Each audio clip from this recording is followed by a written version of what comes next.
vamos a estudiar de forma detenida, minuciosa y sistemática la Biblia desde el capítulo 12 hasta el capítulo 50, si Dios nos da vida.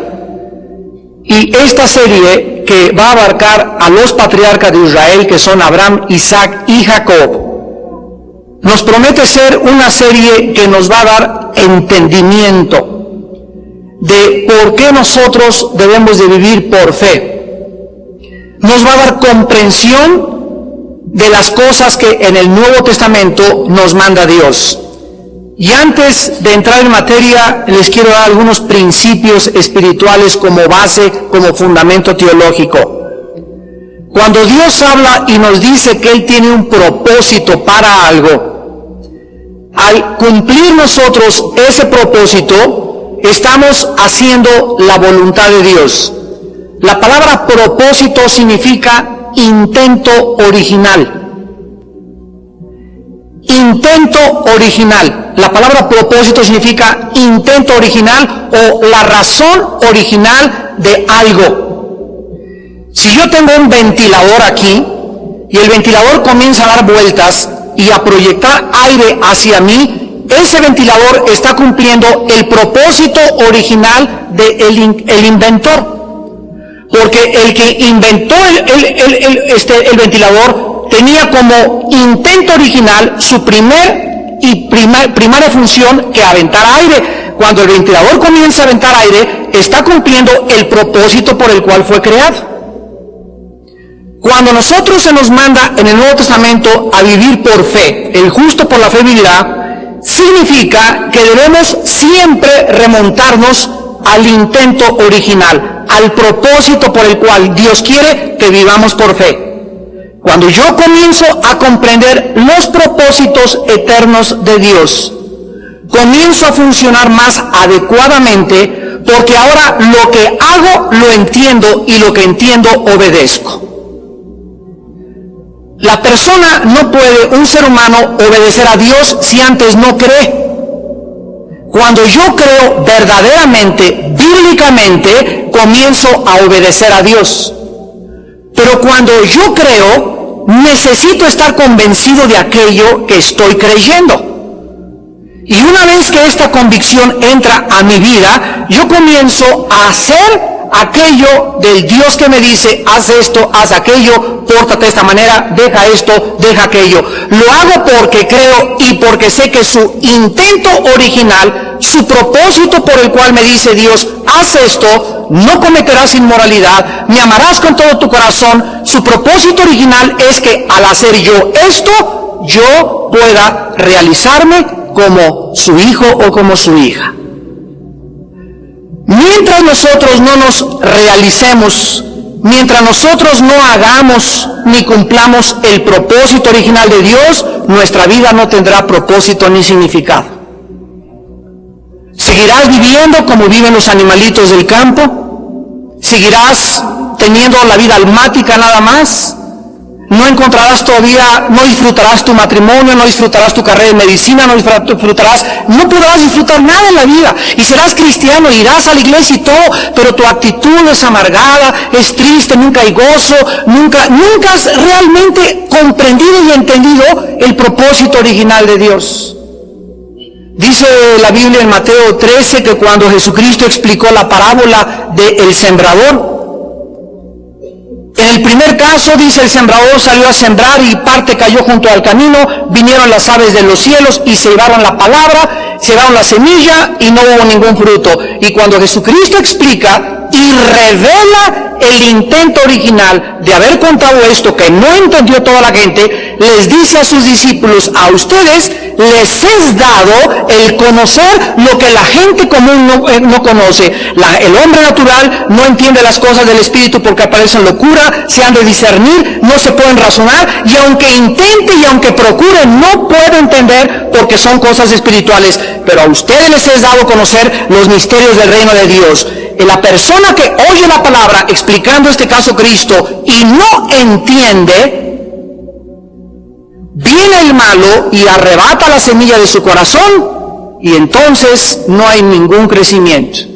Aquí Cristo nos está diciendo la importancia de entender cuando estemos sentados ante un maestro, ante un predicador, cuando abramos por nosotros mismos la Biblia, tenemos que entender la Biblia, entender sus razones, entender sus propósitos, porque no es mera letra intelectual, es espíritu que nos quema, que nos cambia, que nos transforma. Jesucristo dijo en Mateo 24, 37 al 39, que como en los días de Noé, no entendieron y se los llevó el diluvio a todos, por falta de comprensión.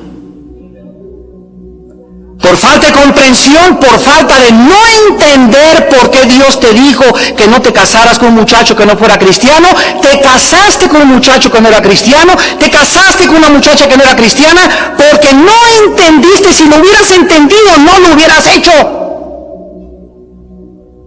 Si hubieras entendido que el propósito original de Dios es que te casaras y que tuvieras hijos lindos y que te fuera bien y que fuera un pedazo de cielo tu matrimonio, no lo hubieras hecho.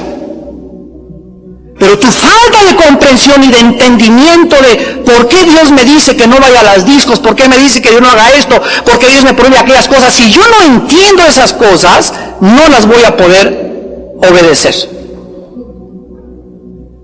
Dios llama desde el principio del Génesis. Si queremos entender el intento original de Dios de todo, está en el libro del Génesis. Dios en el Génesis nos revela la razón por la cual hizo al hombre, los cielos, la tierra, todo se encuentra en el libro del Génesis. La palabra Génesis es la palabra hebrea Bereshith, que significa origen u orígenes. Y ahí encontramos nosotros en el capítulo 12 del Génesis, por primera vez en la historia humana, desde la historia de la creación, después de que Adán y Eva fallaron, después de que el hombre mató a su hermano Caín, mata a Abel, después de que en el capítulo 11 se juntan todos los pueblos que existían para hacer la primera globalización, el primer intento de un gobierno mundial. Esto del gobierno mundial, la globalización, no es nuevo, es la idea más antigua satánica del enemigo. Juntar a todos, y no hay nada de malo en juntarnos todos ni intercomunicarnos. El problema está querer hacerlo sin Dios. Dice el Salmo 2, se juntarán las naciones y consultarán unidos y dirán, rompamos de Dios nuestras cuerdas, echemos de nosotros sus ligaduras y rebelémonos contra Dios. El que está en el cielo se reirá y dirá, he puesto en Sión a mi rey. El propósito de Dios es que Jesucristo venga y gobierne en Sión y se ríe mientras de todos los planes que hacemos. Pero cuando nosotros comenzamos a entender los propósitos de Dios detrás de lo que está pasando en Jerusalén, lo que está pasando en México, por qué salió Fox, por qué salió Bush en Estados Unidos, por qué Dios permite a un señor como Castro y como Hussein estar en esos lugares, cuando yo entiendo las cosas que están pasando, mi vida comienza a adquirir significado. Porque entro dentro de un plan donde yo entiendo los propósitos originales. Si yo no entiendo que ese ventilador con las aspas que dan vueltas es para echar aire, lo voy a agarrar y lo voy a usar como palo, como cuchara, y el inventor del ventilador no lo hizo para que yo lo usara como cuchara ni para ninguna otra cosa. El propósito específico es echar aire. Ninguna otra cosa, ninguna otra función tiene su lugar hasta que ese ventilador eche aire y se conecte a la energía eléctrica. Mi vida no puede tener propósito hasta que mi vida no entre a hacer y a funcionar para aquello para lo cual Dios me creó. Dios dice, no cometerás inmoralidad, porque Dios sabe que las relaciones homosexuales, las relaciones lesbianas, el sexo antes del matrimonio, el sexo fuera del matrimonio con alguien que no es tu esposo o mi esposo, todas son relaciones que nos van a afectar. Dios no creó el cuerpo para los placeres sexuales fuera del matrimonio. Dice 1 Corintios 6, el cuerpo no fue hecho para la fornicación. Entonces, como los jóvenes no saben para qué fue hecho el cuerpo, como tú no sabes para qué fue hecho tu cuerpo, fornicas. Te acuestas con un hombre y con otro, con una mujer y con otra, porque no entiendes que tu cuerpo no fue hecho para eso, y como tú no sabes para qué tu cuerpo fue hecho, lo estás usando en un área en la que te estás autodestruyendo. Pero cuando tú entiendes que mi cuerpo es santo, y es el templo del Espíritu Santo, comienzas a cuidar tu cuerpo, a apapachar tu cuerpo, a darle la alimentación adecuada, el ejercicio adecuado, y cuidas tus órganos sexuales, y solamente son para tu esposa, y solamente son para tu esposo, y ya no adoro, ya no es un Dios el sexo para que tenga que estar pensando en vivir en el sexo, y viendo las piernas a todos, y viendo películas pornográficas, ya no, ya eso queda relegado. ¿Por qué? Porque ahora no es lo principal en mi vida, ni tiene eso por qué convertirse en un Dios, porque el propósito original de Dios es que mi cuerpo le glorifique a Él. Glorificar pues en vuestro cuerpo, porque sois templo del Espíritu de Dios. Todo, amados santos, necesita ser entendido. Y cuando lo entendemos, nuestra vida, repito, comienza verdaderamente a tener propósito y significado. Dios en su soberanía escoge a un hombre para fundar una nación en medio de todas las naciones que han existido en la historia humana. La nación escogida, la nación de Israel. Si alguien pudiera ahorita objetar y decir, bueno, ¿por qué Dios escogió a Israel? Se podría contestar simplemente, ¿y por qué no a Italia? ¿Y por qué no a México? ¿Y por qué no a los alemanes? ¿Y por qué no a los ingleses? La cuestión no es que fue escogido un grupo, sino el propósito original por el cual Dios escoge un grupo de entre todos los que hay en el mundo. Y si hubieran sido los ingleses, hubieran dicho, ¿y por qué no los alemanes? Y si hubieran sido los franceses, ¿y por qué no los mexicanos? El hombre siempre arguirá y discutirá lo que Dios hace, pero la Biblia nos enseña que Dios es soberano. Y si entendemos las razones detrás de por qué Dios hace esto, entonces tu vida comienza a adquirir conciencia y sabiduría, y te vas a expresar a Dios y le vas a decir, Padre, qué grandes son tus obras. Realmente todo lo que haces se encuentra detrás un propósito, una razón original, sabia. Porque Dios es infinitamente sabio. Dios no hace nada que no sea sabio, no hace nada que no sea justo, no hace nada que no sea santo. Si ahorita mi mente no alcanza a comprender por qué Dios permite este temblor, y yo creo que si yo fuera Dios no haría eso, es porque no entiendo el intento que se encuentra muchas veces detrás de las mismas destrucciones y de las tragedias y de los problemas que el hombre enfrenta.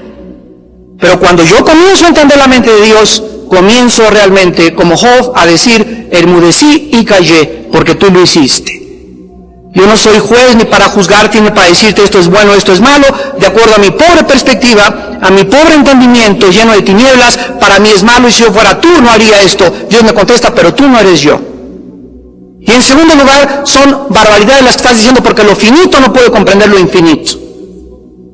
Y si yo quisiera revelarte todos mis propósitos y tú no comienzas a sintonizar mi frecuencia, dice Dios, yo tengo 1,000,000 de watts, tú tienes 60 watts, te vas a fundir los fusibles. Y todos los hombres que han tratado de, a través de su razonamiento, sin conectarse a Dios, entender a Dios, han acabado locos.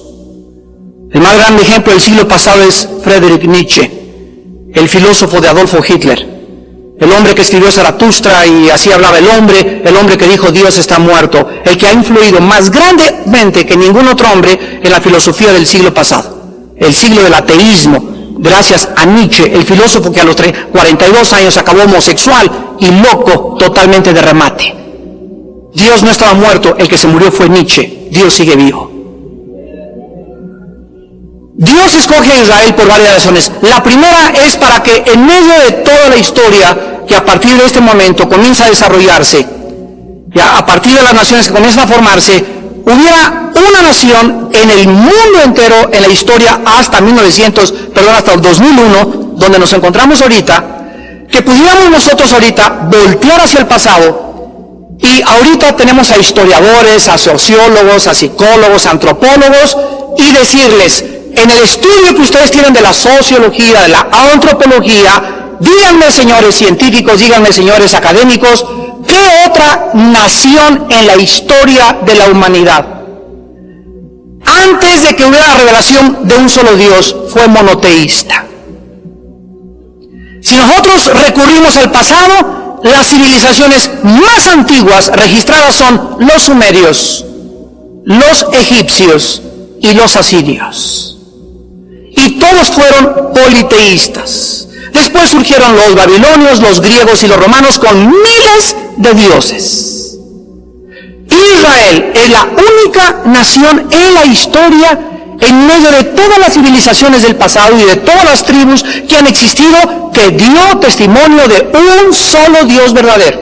En segundo lugar, Dios escoge a este grupo de personas que se iniciarían con el llamado de Abraham para que a través de ellos viniera el Mesías, la simiente que Dios le confirma. Después de Génesis 3:15 a Adán, se la confirma a Abraham. Y cuando volteamos hacia atrás, estamos en el 2001, nos damos cuenta al leer la Biblia que Jesucristo es el único ser humano, Mateo capítulo 1, Lucas, el Evangelio de Lucas, en las genealogías, a través del cual se puede trazar su genealogía desde el inicio de la historia humana. No hay ningún solo hombre en la historia que te pueda decir quién fue su tatarabuela. Y tomamos el árbol genealógico de Jesucristo desde Adán hasta José y hasta María, y la Biblia nos traza toda su descendencia a través de los hijos, y la historia nos confirma que esos reyes, que ese David, que ese Salomón, que esa Ruth, todas estas personas existieron históricamente. No son cuentos, no son leyendas, no son mitos, no son inventos, es algo histórico. En tercer lugar, para que a través de la nación de Israel viniera este santo libro que en esta noche tenemos en nuestras manos, llamada la Biblia.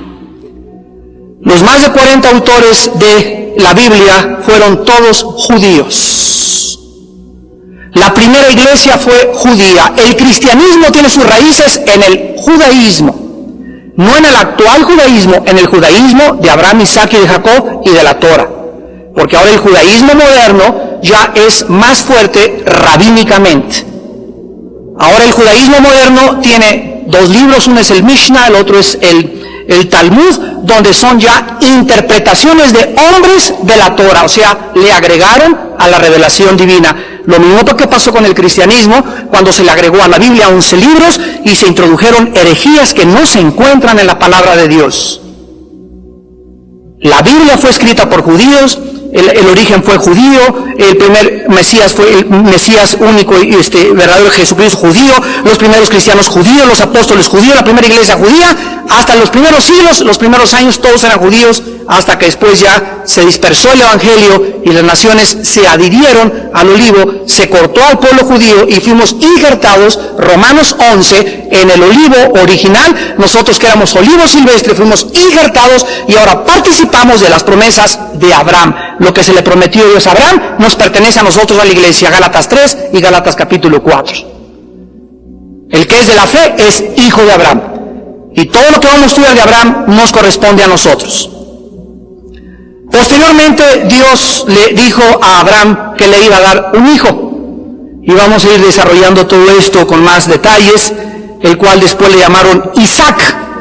Él heredaría la promesa dada a Abraham. Isaac tuvo a Jacob, y Jacob es el padre, el fundador de las 12 tribus de Israel, a través de las cuales de una sola, de Judá, vendría el Mesías, Yeshua, Jesucristo.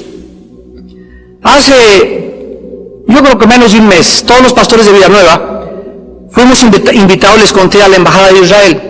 Estuvimos creo que el 20 de diciembre, el 19 de diciembre más o menos. Y estuvimos con el consejero de las embajadas a nivel latinoamericano de Israel, en la embajada ahí en las lomas de Chapultepec. Y cuando él me dijo que era increíble que su tribu favorita era Judá, le dije al consejero de Israel, Moshe Bahar, le dije, ¿sabía usted, señor Bahar, que el Mesías viene de Judá? ¿Cómo? ¿Dónde está eso? Génesis 49. Y cuando sacamos una Biblia y se la enseñamos ahí en su oficina, y vio que realmente el Mesías venía de Judá, no sabía qué contestar. A través de esas 12 tribus, de una sola vendría el Mesías y sería Judá. La palabra Judá significa alabanza. Y de ahí viene la palabra judío. La palabra original no es judío, la palabra original es hebreo. Y después cuando cruzaban el río Jordán, comenzaron a cambiarles el nombre. La palabra judío viene de Judá, que significa alabanza. Por eso dice Romanos 2 que ahora nosotros somos los verdaderos judíos, porque ahora somos nosotros los que alabamos a Dios, en espíritu y en verdad. Veamos rápidamente en el libro de Éxodo, capítulo 2, Éxodo 2. Después de Génesis sigue Éxodo, para que no se vayan a Apocalipsis.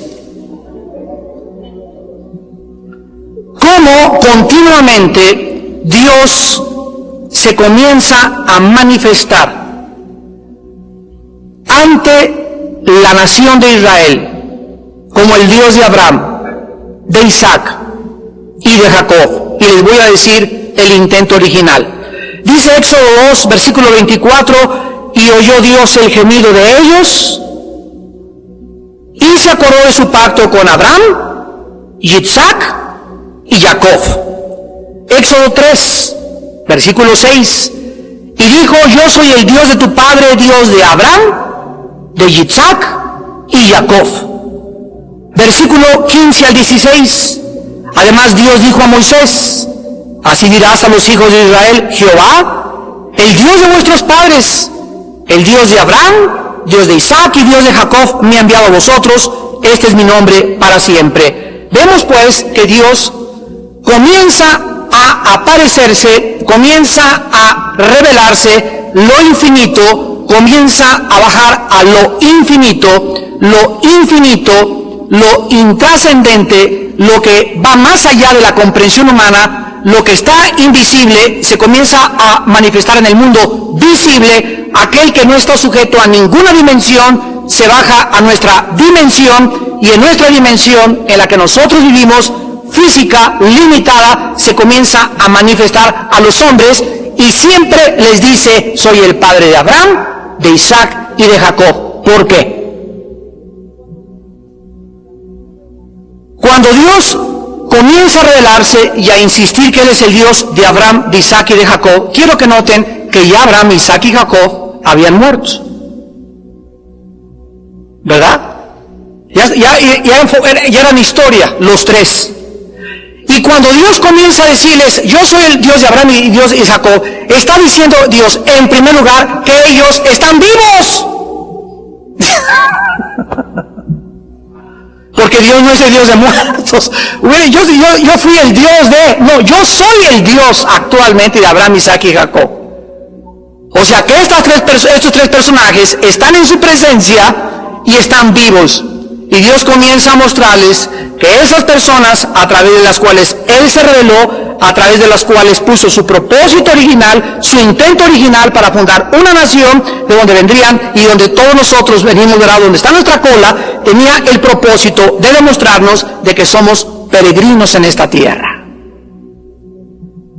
Que cuando nos encontramos con el Dios de la Biblia, el Dios de Abraham, Isaac y Jacob, ahora Él es mi Dios, y ahora yo llamo mi Dios, yo soy su hijo, somos su pueblo, por lo que ahora la muerte para nosotros no tiene ya ningún misterio. La muerte para nosotros ya no significa absolutamente nada más que la liberación de lo que está adentro, para irnos y recobrar otro cuerpo y continuar viviendo y aprendiendo por la eternidad, y vamos a regresar a este planeta cuya ecología va a ser totalmente transformada para continuar viviendo eternamente en esa vida que Jesucristo, su Hijo, nos vino a dar con su muerte y su sangre en una cruz en el Monte Calvario. El ser humano, pues, que entiende esta revelación y que le entrega su vida a Jesucristo, dice Efesios 1, 7 al 9, 1 Corintios 2, 14, Mateo 13, 19, que nosotros comenzamos a conocer los misterios de Dios. Dios nos dio a conocer el misterio de su voluntad. Efesios 1, 7 al 9, 1 Corintios 2, 14. El hombre natural no entiende nada de estas cosas, pero el cristiano, el que ha sido realmente el recipiente del Espíritu Santo, comienza a conocer algo que ojos no han visto, ni oídos han oído, lo que las personas jamás han sentido, ni lo que tu tía ni tu cuñado se imaginan que exista, es lo que Dios tiene revelado para nosotros y escondido para nosotros cuando le amamos y tenemos comunión con Él. Y esto cambia tu vida, cambia mi vida, cambia mis propósitos, cambia mi negocio, cambia mi futuro, cambia mis metas, me revoluciona, me cambia todo absolutamente, ya pierde valor ante mí. Ahora ya la fama, la popularidad, el reconocimiento, el aplauso, el dinero, el materialismo, todas esas cosas pasan a segundo plano. Ahora mi alma comienza a entender en dónde se encuentra la verdadera satisfacción, y mi vida comienza ahora solo a tener paz en Él. Y fuera de Él, ya no quiero nada en esta vida. No significa que te vistas de monje, que te vayas a un convento y que vendas todo, ¿verdad? Significa que ahora todo, puedes tener todo, puedes tener tu Mercedes-Benz, tu BMW, tu casa en las lomas, puedes viajar a París. Dios no está en contra de ninguna de estas cosas, pero ninguna de estas cosas ahora te atan. Ninguna de estas cosas ahora son tu ídolo.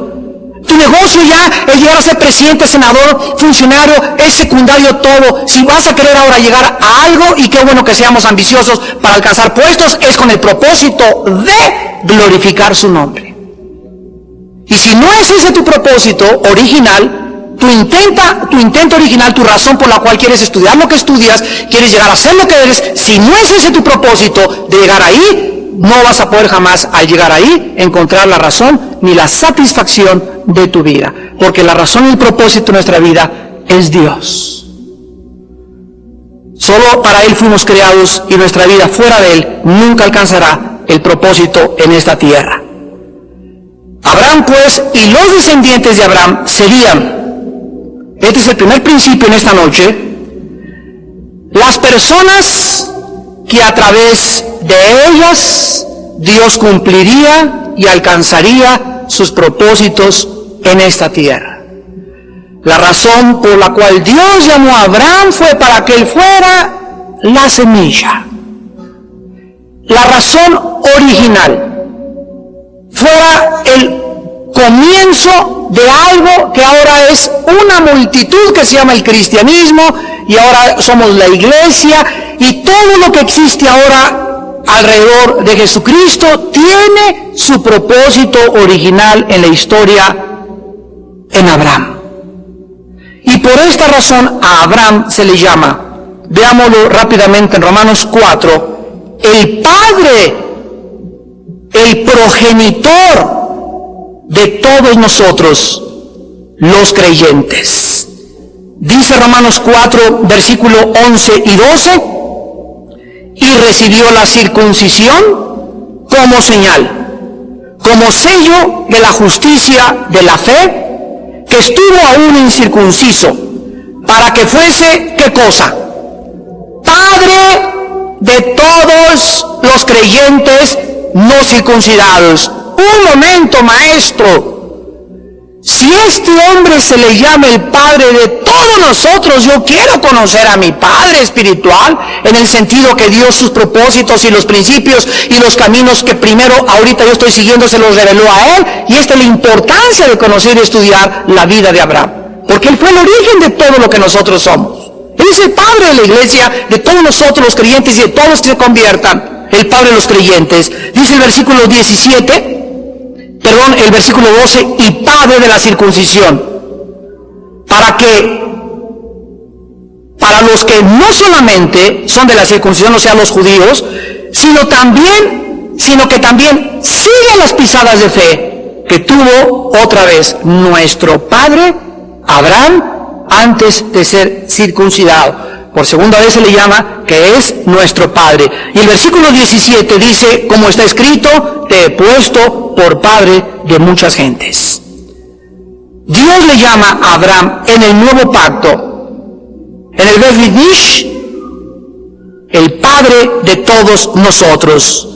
Consecuentemente, ahora Dios deja todo aquello antes de Abraham de la raza humana y comienza a poner sus ojos y a escoger a un hombre para que a través de él una nueva clase de personas comenzaran a poblar la tierra. Un grupo nuevo de seres humanos que a través de los siglos iban a conocer al Dios verdadero. Un nuevo grupo de seres humanos que siempre serían la minoría.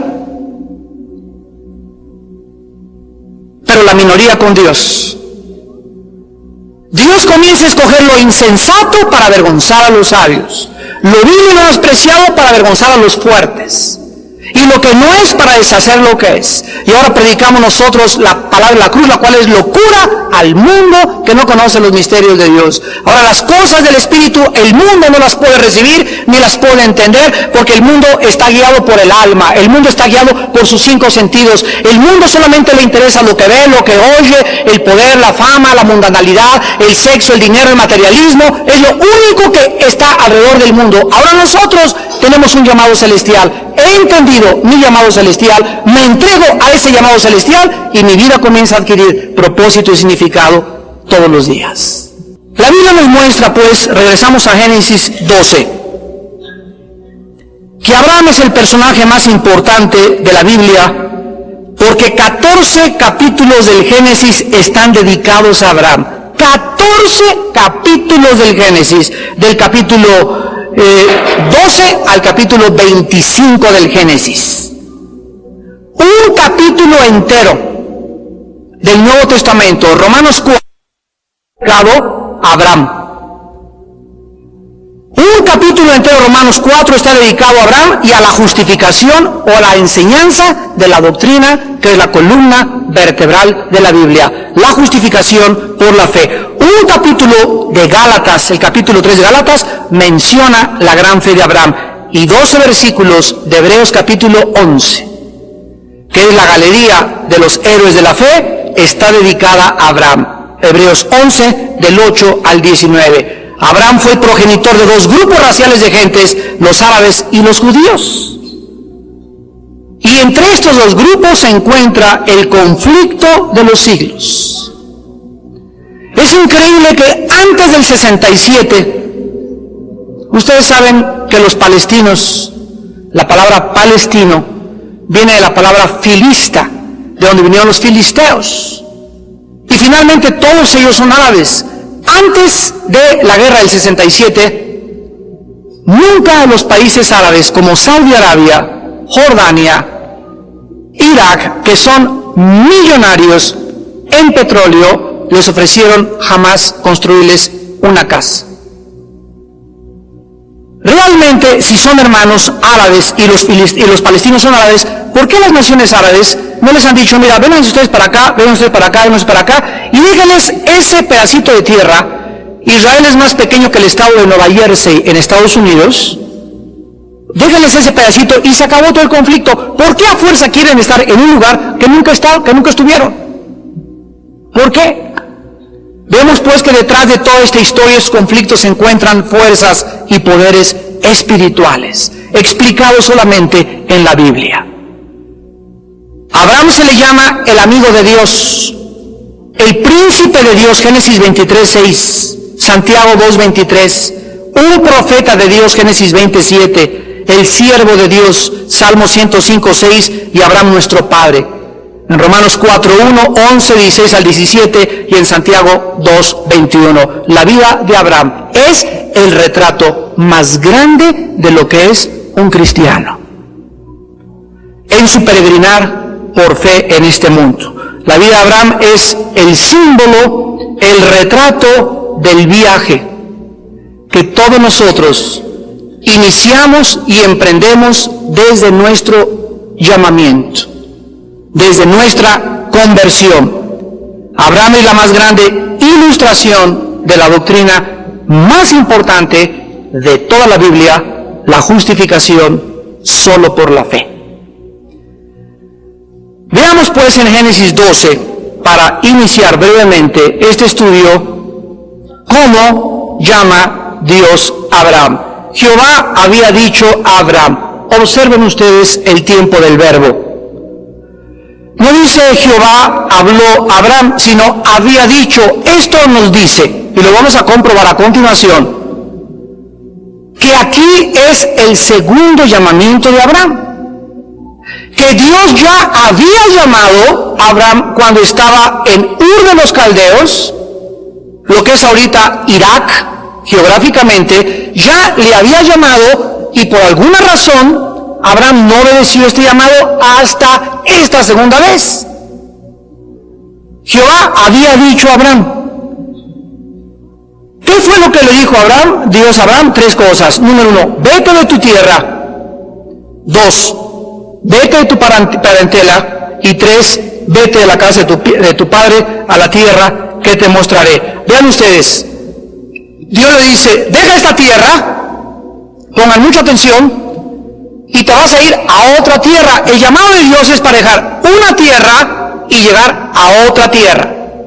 El llamado de Dios es abandonar todas las cosas de este mundo y comenzar a iniciar un viaje donde no se nos dice claramente cada día lo que va a pasar mañana, sino que conforme vamos avanzando y vamos subiendo la escalera, nos ilumina escalón por escalón. Yo quisiera saber, Dios, ¿qué tiene para mí la semana pasada? Dentro de un año, y que me echara luz en los próximos escalones, ya no sería por fe. Dios me ilumina cada paso que doy, me echa luz en el otro, y en el otro, y en el otro. ¿Me puedo quedar un escalón 2 años? ¿Me puedo quedar en mi vida cristiana atorado 3 años? ¿Me puedo quedar atascado 5 años sin salir de ese lugar, dando vueltas como los judíos en el desierto? Lo vamos a ver después, porque no quise obedecer, y cuando yo no obedezco, Dios no me revela lo que hay delante, hasta que no cumpla lo que me dijo antes.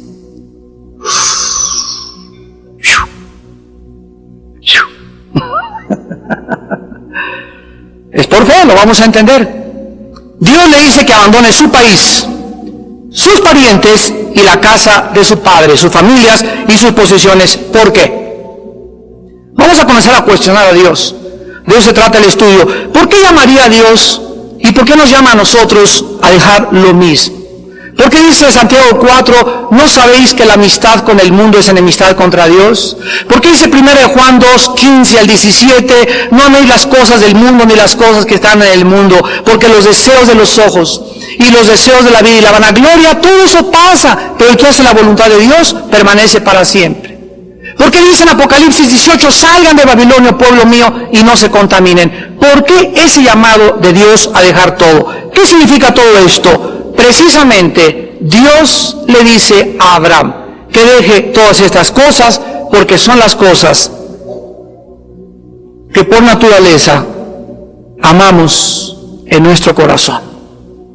Amo mi patria, aquí nací, mi México querido, México lindo y querido, si muero lejos de ti.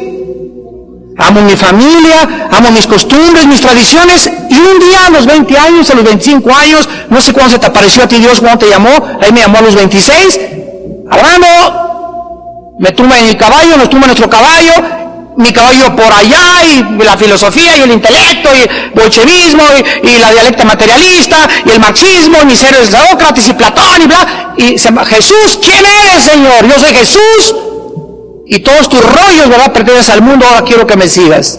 Y conforme más voy abandonando todas las cosas que antes yo amaba, y más cerca estoy de Él, más cerca estoy de entender por qué Dios me dice, deja todo. Y no es un dejar todo físicamente, es un abandonar todo espiritualmente, en mi corazón.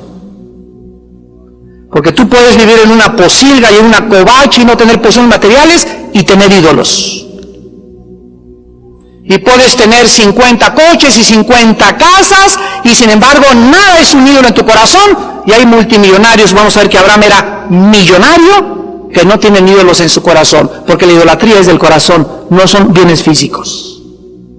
Entonces Dios nos llama a que dentro de nosotros, dentro de nuestro corazón, nos comencemos a despegar de mi casa, que tengas casa, está bien que tengas casa, que yo compre una casa, qué bueno que la compres, pero ya ninguna de esas cosas son la principal, y si no la tengo, no me voy a frustrar, no me da un ataque miocardio, no una angina de pecho, no voy a tomar pastillas tranquilizantes si me choca mi carro, se me cae mi casa y se me quema, no voy a morir, porque ahora ya mi corazón, poco a poco, mientras más camino con Dios, más se desprende de todas las cosas, más lejos estás en el espíritu de tus hijos y de todo. Si te muere un hijo, le lloras, qué bueno, pero no le lloras 1 año. Se muere tu esposa, no le lloras 5 años, ni te vistes de luto 5 años. Dios nos fortalece, nos da fuerzas para que sigamos adelante, pasamos por las aguas y no nos ahogamos, por el fuego y no nos quemamos, porque ahora nuestro corazón está en Él. Y a mi esposa la voy a volver a ver, y a mis hijos los voy a volver a ver, y todas esas cosas comienzan a pasar a segundo plano en mi vida. Es un llamado a poner nuestra mira, Colosenses 3, del 1 al 3, en las cosas de arriba. Si hemos resucitado, pongamos otras cosas, nuestra mira en las cosas de arriba, donde nuestra vida está escondida en Cristo. Y cuando Cristo se manifieste, nosotros seremos manifestados en Él, porque nuestra vida está escondida en Él.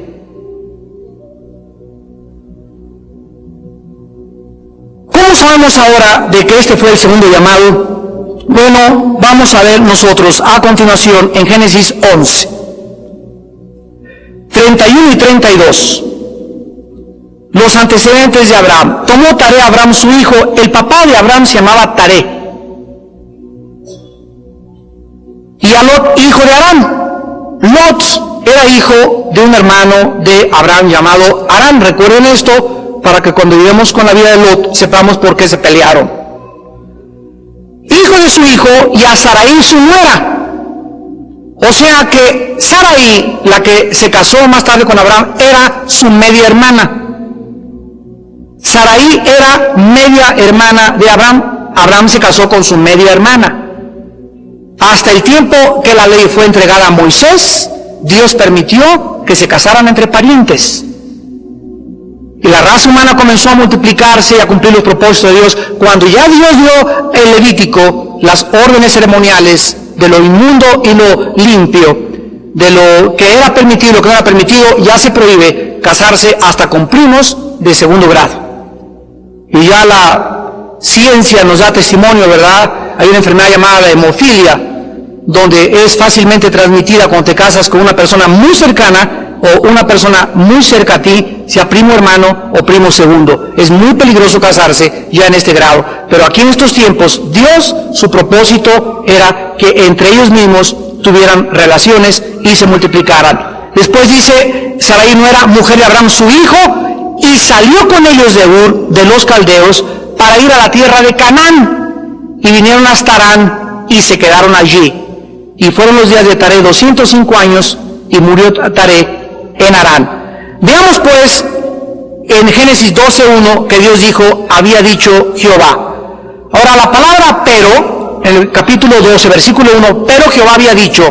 Esta palabra pero nos conecta con los versículos que acabamos de leer de la vida de Abraham en Ur, y no lo está repitiendo. No lo está repitiendo. Ahora podemos preguntar en Hechos capítulo 7, para aclararlo ya, cuando Esteban es interrogado por los fariseos, y él comienza a citar a Abraham. Esteban dice lo siguiente de Abraham, capítulo 7 de Hechos, versículos 2 y 3. Y él dijo, varones, hermanos y padres, oigan, el Dios de la gloria apareció a nuestro padre Abraham estando en Mesopotamia, antes que morase en Harán.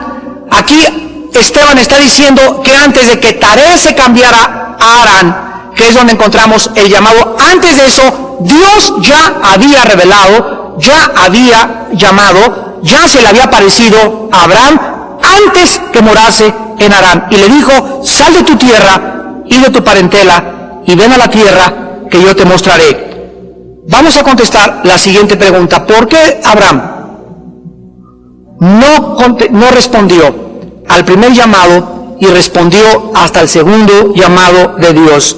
La Biblia no nos lo dice, pero parece ser que sucede lo mismo con todos los que somos hijos de la fe.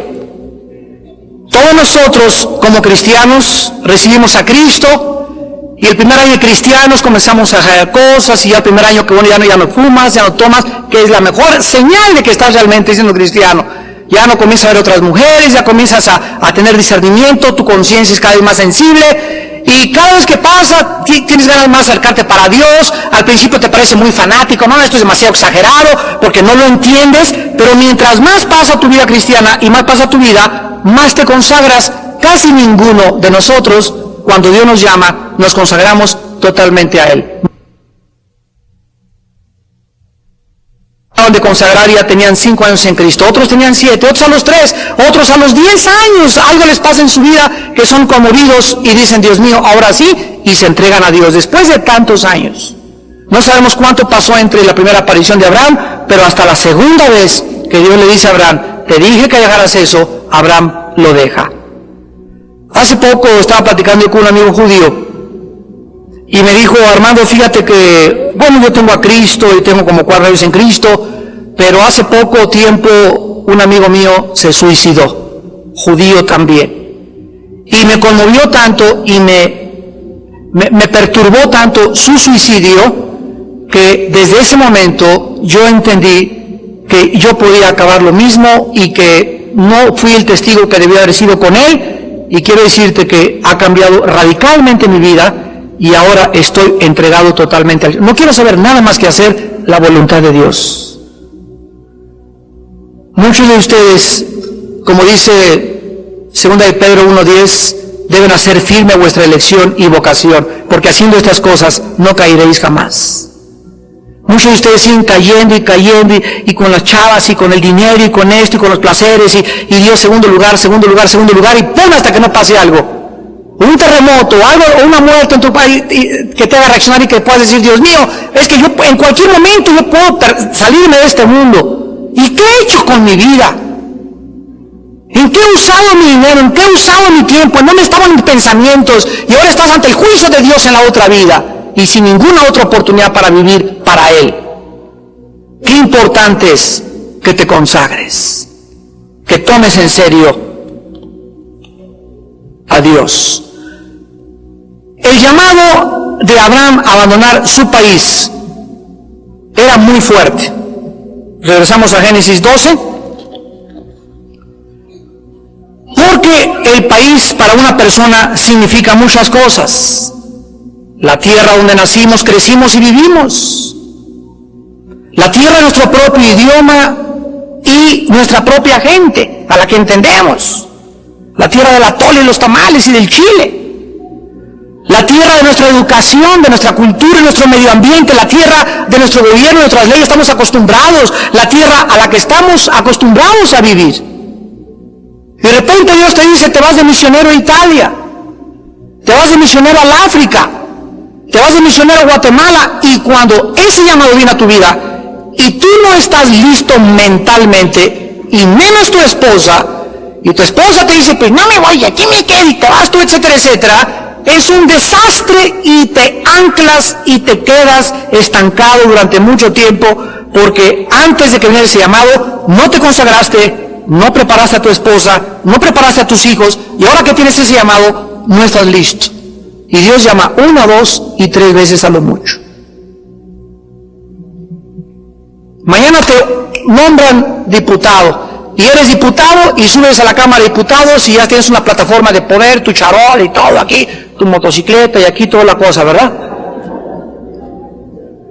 Y en esa posición no estás listo para esa posición. Tu vida no está consagrada a Dios, o te nombraron gerente de la fábrica Ulrich Euskadi, te nombraron gerente de la fábrica de seguros, a cualquier puesto, o eres ya artista, o te llaman a cantar, una estudio en televisión, una audición por acá en el Auditorio Nacional, y si no estamos listos al escalar y al llegar a puestos en la vida con Dios, esas posiciones nos destruyen.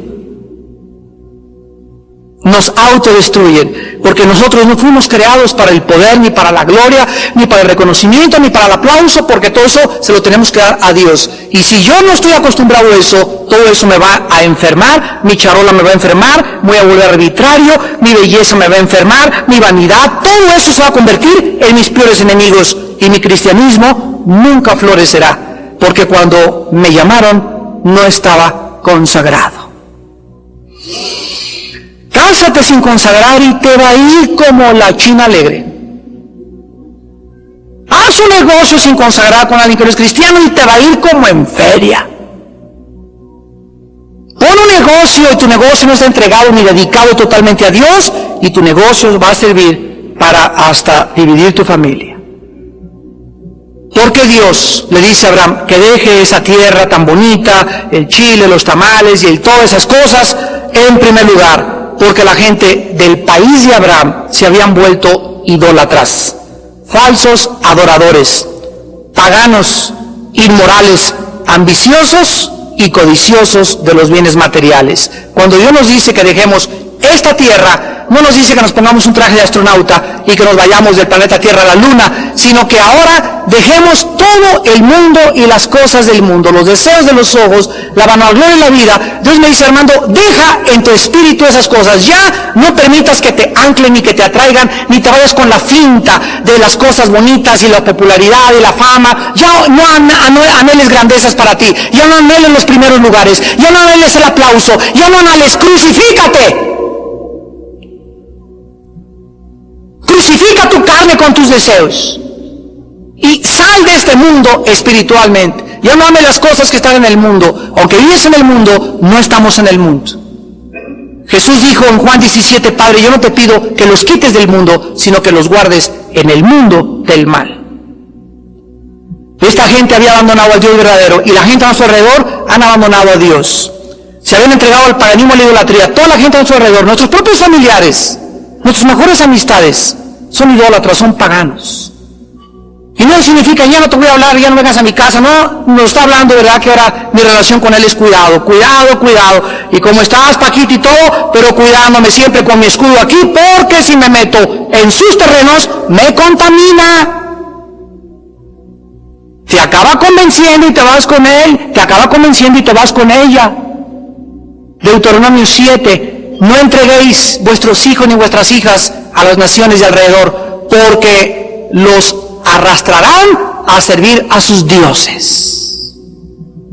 2 Corintios 6, 14 y 15, no os unáis en yugo desigual con los incrédulos, porque qué comunión tiene la luz con las tinieblas y el día con los santos. Pero como tú no entiendes estas cosas, ahí tienes tu mejor amiga, es una paganota, tu mejor amigo es un idólatra, y tú no te das cuenta cuánto daño y cuánta influencia está ejerciendo en tu vida y en tu propia familia. Dios demanda lo mismo para nosotros, el llamado a abandonar absolutamente todas las cosas que puedan lastimar nuestro llamado celestial.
bonus for me. I never want to lose you. I never want to lose you.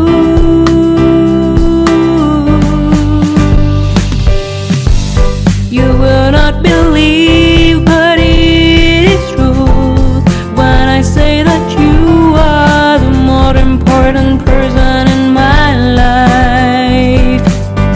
Your love has conquered my heart and left me asking for more. I love you for who you are.